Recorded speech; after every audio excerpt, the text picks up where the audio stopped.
Hey gang, welcome to Mzansi and USA News. Now you have heard in the past few weeks that Zizi Kodwa was charged and attended a court and was released on bail. Now, about 2 weeks or so ago, Zizi Kodwa was sworn in Parliament. And this raised a lot of eyebrows and a lot of questions from different walks of lives, including journalists as well as civil society as well as the unions. Now, listen to Zizi Kodwa ducking and diving a question of him here. Why is he being sworn in? Going to be a backbencher after today, is that correct? Well, I'm here as a member of parliament, to be sworn in as a member of parliament. There was a lot of uncertainty about whether we were going to see you here today or not. I assume everything's been cleared up with the party and that is why you are here? The list of the party has been certified. I'm on that list. You are expected as a member who are on that list to come and be sworn in as a member of parliament. That's why I'm here today. And the step-aside rule, would it apply to you in this instance? Well, the party will answer that question.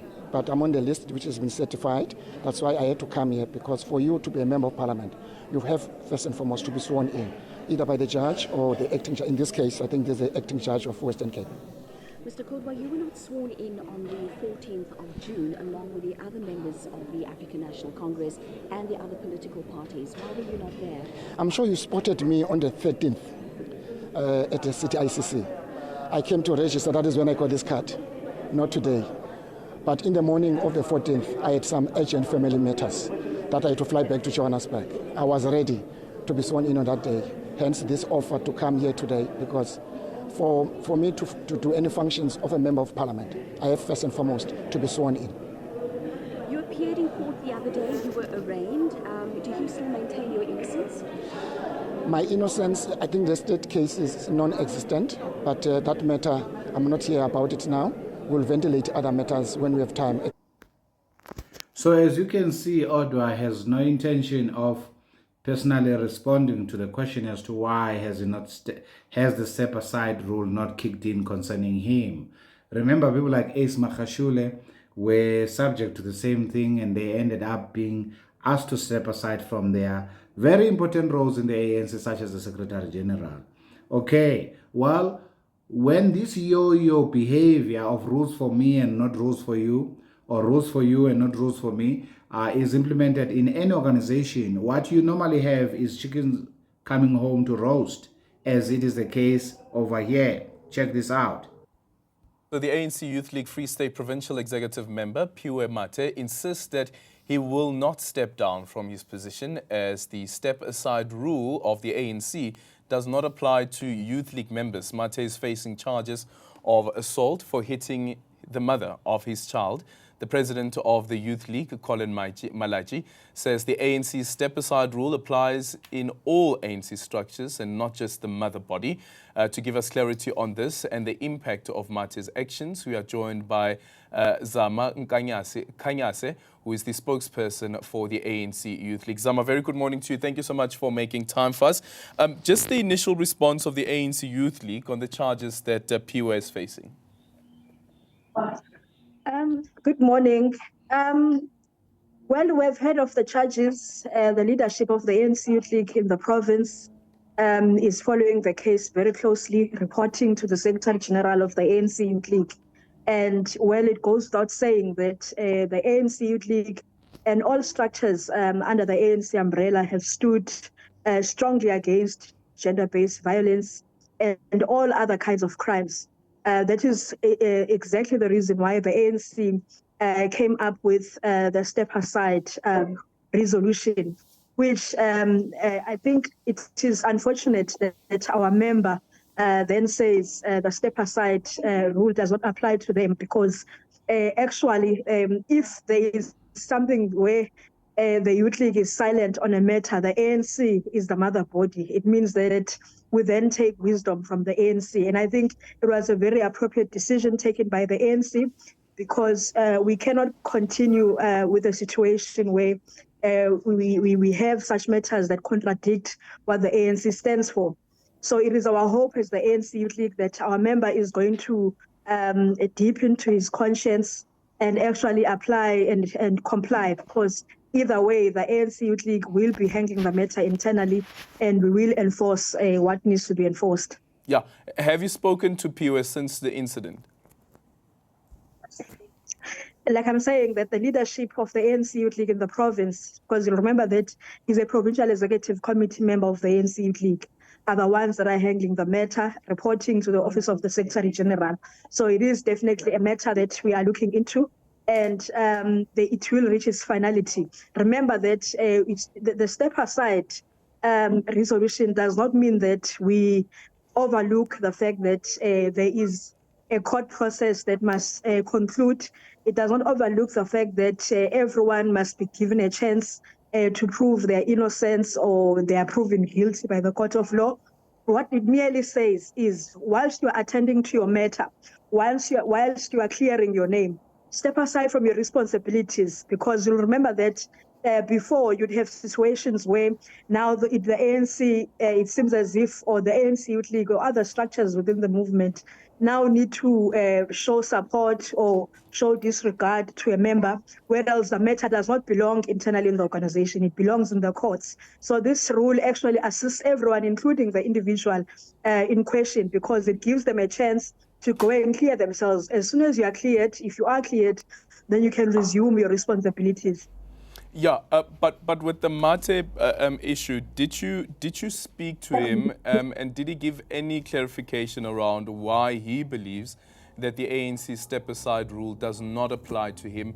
Did the ANC in the Free State ask him to step aside?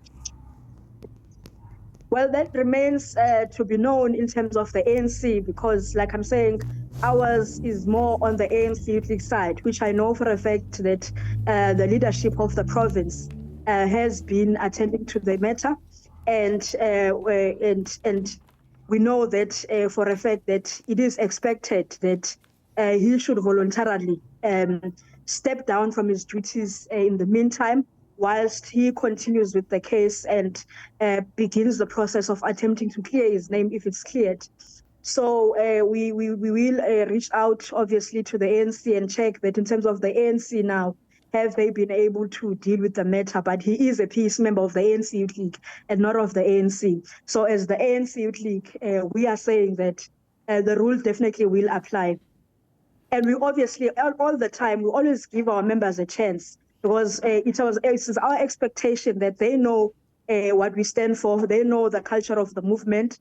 It's not the first nor the last to face such a situation. And it should always be standard that when you know yourself that what you are currently going through has elements of contradicting what the organization stands for, your conscience should lead you to say, I'm voluntarily stepping down. But obviously, if you don't reach that decision on your own, then the organization needs to step in and assist you, whilst also explaining that we are in no way saying that your membership is cancelled or you're no longer part of the ANC Youth League. We're merely saying go through the court process, finish it, clear your name if it's cleared, and then come back and resume your responsibilities.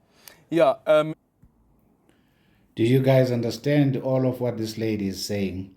It sounds like an oxymoron, a contradiction in terms, when they say that the presumption of innocence of an individual that has been charged must be preserved. They do not negate that as the African National Congress. However, they still expect you to step aside until you have cleared your name. Does that make sense to everybody? So effectively, this explanation to me makes perfect sense. I said it appears as though it's an oxymoron, but to me it does make sense. What they are saying is, yeah, you're not guilty. We're not removing you from the executive structure permanently. We are removing you pending. We expect you to remove yourself, otherwise we'll assist you pending the findings of the court. Once the court finds against you, obviously you are removed permanently. Once the court clears you, then you resume your duties, as far as I understand what she's saying. But then if that is the case, how do they explain the swearing in of Zizi Kodwa? Could this young man who is now saying this thing is not applicable to him. He's obviously out of order when he's saying it's not applicable to him, because the African National Congress is the mother body. So all its structures underneath will have the same roles. If where they are silent, they take the cue from the mother body. But could it be that his views are influenced by a behavioral pattern that they had observed of the inconsistency of the landmark case that was applicable, or that was applied to Sizwe Kodwa, where he was sworn in? Remember, 2 weeks prior to him being sworn in, he resigned as a minister and a member of parliament in the 6th parliament. Now, people like me have always actually said, I may not have said this publicly by doing a video, that is just grandstanding, because he knows that 6th administration is at the end of his tenure in any case. So he stood nothing to lose by resigning publicly. So that was just play acting. And the evidence is in the fact that he now was quick to run to be sworn in, yet he's still not been cleared publicly. I hear what he is saying, that the state doesn't have a case, but it's not up to him to say so. It's for the judge of the court to declare that. What do you guys think? Do you think that Kodwa's inconsistency may have led to this behavior of this young man refusing to step aside? Does the step aside rule, though, stand the scrutiny of the master, which is our constitution? Give me your opinion down below. Okay, ciao, ciao, till the next video. Bye for now.